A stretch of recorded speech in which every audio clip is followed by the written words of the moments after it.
7,000명을 22년 동안 추적 조사한 결과 아침 식사를 먹지 않은 실험자의 사망률과 암 발생률이 아침밥을 먹은 실험자보다 더 높은 것으로 나타나 놀라움을 주었는데요. 더 충격적인 사실은 빵과 우유, 시리얼 같은 간편식 또한 아침 식사의 올바른 대안이 아닐 수도 있다는 점입니다. 무엇보다 간헐적 단식이나 다이어트 때문에 일부러 아침을 거르시는 분들이 많으신데요. 그럼 어떻게 먹고 무엇을 먹어야 체중 관리에도 도움을 받으면서 건강하고 완벽한 아침 식사를 할 수 있는지 알아보겠습니다. 이 영상을 시청하기에 앞서 좋아요와 구독, 알람 한번 눌러주시면 감사하겠습니다. 미국 3차 국민건강 영양조사를 진행한 미국 텍사스 공중보건부 튜크아피아 박사는 22년간 7,000명을 관찰 추적한 결과와 많은 연구 결과에서 아침 식사를 거르면 심장대사 질환과 건강에 영향을 끼치는 연관성이 확인됐다고 말했습니다. 참가자의 평균 연령은 55.4세였으며 참가자의 16%는 아침 식사를 거의 먹지 않았고 23%는 며칠에 한 번씩 먹었으며 61%는 매일 아침 식사를 하였습니다. 총 칼로리 섭취량은 매일 아침 식사를 하는 참가자와 거의 먹지 않는 참가자 사이에서 큰 차이가 없었지만 22년의 추적기간 동안 참가자 중 3,573명이 사망했으며 이 중 약 22%인 795명이 암과 관련이 있었습니다. 고혈압, 당뇨, 흡연, 신체활동, 체질량 지수와 콜레스테롤, 사회 인구학적 요인과 식단의 질까지 모두 고려한 결과 아침 식사를 거의 섭취하지 않는 사람이 위험비 수치 1.52에서 1.69의 비율로 암을 비롯한 사망률에서 더 높은 것으로 최종 발표에 충격을 주었는데요. 더욱 자녀를 키우는 부모라면 자녀의 아침 식사에 신경을 쓸 수밖에 없습니다. 국내외 여러 연구를 통해서도 아침 식사와 수험생, 학생인 자녀의 학습 수행 능력 간의 상관관계도 과학적으로 입증이 되었습니다.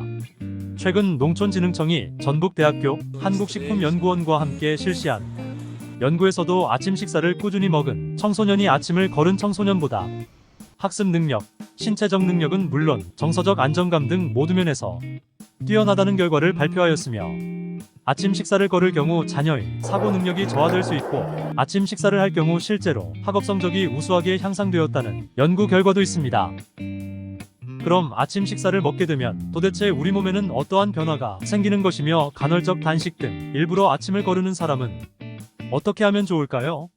우리가 아침 밥을 먹게 되면 포도당만을 에너지 공급원으로 사용하는 대뇌세포에 밤새 중단된 영양을 공급해 집중력을 향상시키고 학업이나 업무 능률을 높여줍니다. 또한 아침 식사 시 쉽게 되는 저작 활동만으로도 뇌를 깨우는 데도 도움을 주며 아침 식사를 걸러 장시간 공복 상태가 유지되면 점심 또는 저녁 식사 시 폭식을 유발하게 되고 이러한 과식이나 폭식 이후에는 인슐린 수치가 대폭 증가해 인슐린 밸런스에 반복적인 불균형을 가져올 수 있지만 아침에 식사를 하면 당뇨병의 위험을 낮춰주는 효과가 있습니다. 그리고 아침 식사를 거르면 높아진 공복 스트레스로 혈압과 혈당, 체중을 유지하는 호르몬의 변화가 심해져 심장질환 가능성으로 이어질 수 있는데 이러한 심장병, 발병 위험을 줄여줍니다. 여기에서 많은 분들이 헷갈리거나 무척 궁금해하시는 점이 있는데요. 바로 간헐적 단식 등 다이어트를 위해 일부러 아침 식사를 거르는 경우는 어떻게 하는 것이 좋을까요? 스코틀랜드 에버딘 대학의 레오니 류딩 콜린즈 연구팀은 하루 중 식사 시간의 비중이 체중과 신진대사 등 건강 전반에 어떻게 상호작용을 하는지에 대해 면밀히 살펴보았습니다. 대부분의 사람들이 다이어트와 체중 감량을 원하지만 오히려 나이를 먹을수록 살을 빼기가 더욱 어렵고 힘들어집니다. 세상에는 약 26,000개의 다이어트 종류가 있다고 할 만큼 다양한 체중 감량 방법이 있는데요. 실제로는 기대에 못 미치는 경우가 대부분이며 특히 뱃살은 절대 불가침의 영역처럼 다가오기도 합니다. 이처럼 많은 사람들이 궁금해하는 체중 감량 방법과 관련해 에버딘 대학 연구팀은 아침 식사를 거르는 식사 패턴에 대해서 비교 조사를 해보았습니다.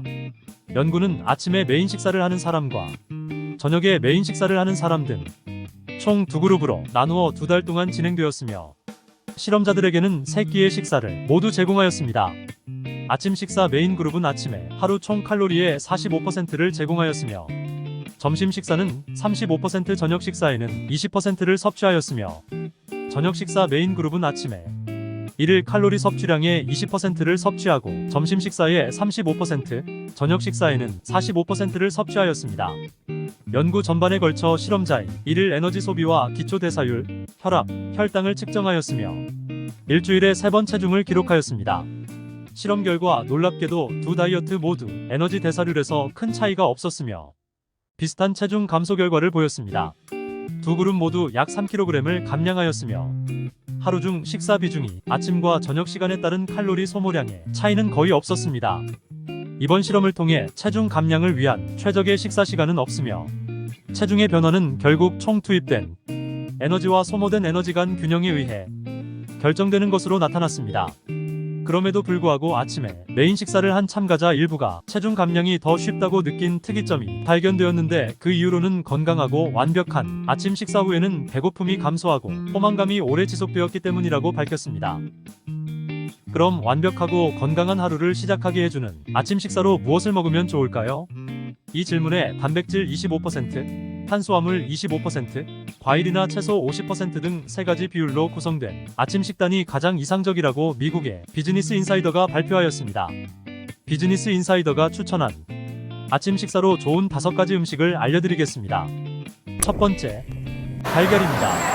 계란에는 양질의 단백질과 비타민 D, 오메가3, 셀레늄 등 하루에 필요한 영양소가 대부분 함유되어 있으며 다른 포화지방은 혈중 콜레스테롤을 증가시키지만 달걀에 들어있는 콜레스테롤은 심혈관 질환과의 연관성이 높지 않아 계란을 하루 1개 기준으로 섭취해도 심혈관 질환의 위험을 높이지 않아 안심하고 먹어도 된다고 밝혔습니다. 두 번째, 통곡물로 만든 빵 또는 시리얼. 정제하지 않은 탄수화물인 통곡물에는 식이섬유가 가득 들어있으며 식이섬유는 혈압과 콜레스테롤을 낮춰 심장과 건강에 좋습니다. 통곡물 시리얼 한 컵에는 적어도 5g의 섬유소가 들어있어 몸속에 에너지를 주고 포만감을 제공해 폭식 또한 막아줍니다. 대표적인 통곡물에는 현미와 귀리, 통밀, 약콩, 렌틸콩, 병아리콩 등이 있습니다. 세 번째, 신선한 컬러푸드 과일과 야채로 만든 샐러드입니다. 아침 식사로는 바나나, 베리류, 파프리카 등 다양한 컬러별 과일과 채소를 같이 먹는 것이 좋습니다. 베리류에는 천연 항산화제가 많이 들어있으며 오렌지에는 비타민C와 칼륨 등이 함유되어 있는 등 색깔별 과일과 채소를 골고루 먹으면 다양한 영양소를 한 번에 섭취할 수 있습니다.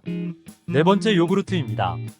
요구르트는 영양소가 많고 간편한 아침 식사 메뉴 중 하나로서 요구르트에는 육류만큼 기본 단백질이 들어있고 당분 등 다른 첨가물이 들어있지 않는 그릭 요구르트에는 더 많은 단백질이 함유되어 있어 좋습니다. 당뇨가 있는 경우는 무지방, 저지방 요구르트와 첨가물이 전혀 없는 플레인 요구르트를 선택하는 것이 좋습니다. 다섯 번째, 과일 주스는 100% 과일 주스인지 확인해야 합니다. 마트 등에서 구입한 100% 또는 무가당으로 표기된 과일 주스도 뒷면을 살펴보면 당분 및 유사 당분이 함유되어 있는 경우가 많습니다. 100% 과일 주스만이 각종 영양소를 제대로 공급해주기 때문에 반드시 당분 및 유사 당분이 없는 과일 주스를 구매해야 하며 만약 원하는 과일 주스를 찾기 힘들다면 첨가물 전혀 없이 전 세계 로컬 원물 그대로 순수한 과일과 야채를 가루나 분말 형태로 만든 로컬 슈퍼푸드 100%를 구매해서 물과 함께 마시거나 시리얼, 과일, 야채, 샐러드, 요구르트 등에 뿌려서 같이 먹게 되면 완벽하면서도 즐겁고 맛있는 아침 식사를 즐길 수 있습니다. 출처가 불명확하거나 불확실한 정보는 피하고 올바르고 정확한 건강 정보를 드리기 위해 노력하는 올정한 농장에서 이번에 준비한 영상은 여기까지입니다.